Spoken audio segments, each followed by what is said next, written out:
Video games are fun, or at least they're supposed to be, so why are there so many aspects of games that aren't? Let me know down below, but first, my opinion. I'm Tarmack, and this is Feature Creep.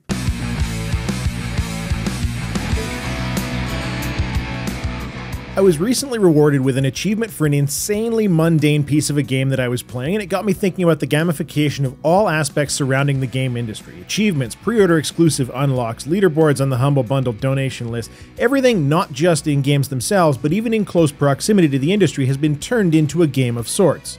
Video games have included parts that aren't fun for decades. They were deliberately difficult in the early years, back in the Commodore 64, Atari 2600, and into the early Nintendo days. This was because of arcades. You couldn't have a kid be able to play for hours on a single quarter and make any money, so the games had artificial timers, high difficulty curves, and other aspects specifically designed to make the player progress a bit, but die and need another quarter.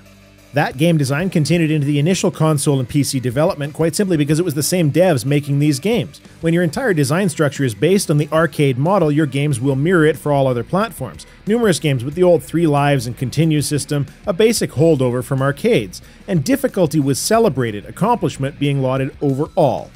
I'm curious though where all of that went. What happened was that difficulty and accomplishment was replaced with extending length of play by whatever means necessary. These days, grinding has become an expected part of the video game experience. It exists in MMOs for leveling and gear, MOBAs grinding currency for cosmetic variety, single-player titles with filler content spaced out over long travel distances to elongate the gameplay timer. In some games, you're encouraged to play a little bit every day by tiny tidbits of reward. But what does that say about the design of games, and why is it that games filled with mechanics that are not fun do so well in the market? These are all artificial time sinks. They're not fun. In fact, they're not supposed to be fun, and that's the curious element to discuss. Is there some value to be had in the intentional contrast between fun and boring gameplay? The time sinks are also generally relegated to certain types of games. Adventure games, for example, have very little in the way of wasted time, short of the player getting stuck. The problem in all of these is a combination of factors. The first is developer greed by way of psychology. You know that it's bad when game devs employ psychologists, as a number of them now do. Clearly, the internet's opinion of the price of characters, for example, in Heroes of the Storm is that they are way too high, and yet Blizzard keeps them at that particular level. Why? Prestige? Does the element of keeping hero counts limited in combination with the daily quests that can exclude players for not having the right heroes, and the ranked modes requiring set numbers of characters to enter, does that increase purchases? Of course it does. The second problem is that in the grand scheme of things, some developers and publishers just don't respect gamers' time. Now this one is somewhat complicated by consumers being a bit on the dumb side and thinking that when a game advertises 100 hours, that this is always a good thing. Frankly, most of the time it's not a good thing at all.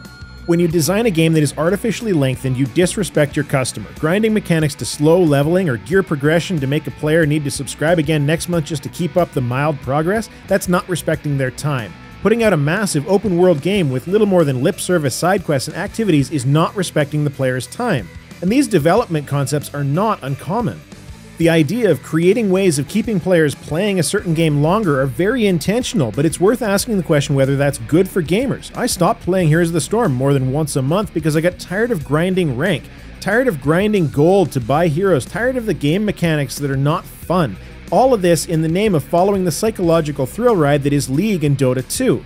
Go through your mind all of the games that you've played in the last year or two. How many of them were fun the whole way through? No grinding, no artificial time sinks. I can't think of very many. I played through Portal and Portal 2 recently. Portal 1 was essentially perfect. Portal 2 had some areas that really felt artificially elongated.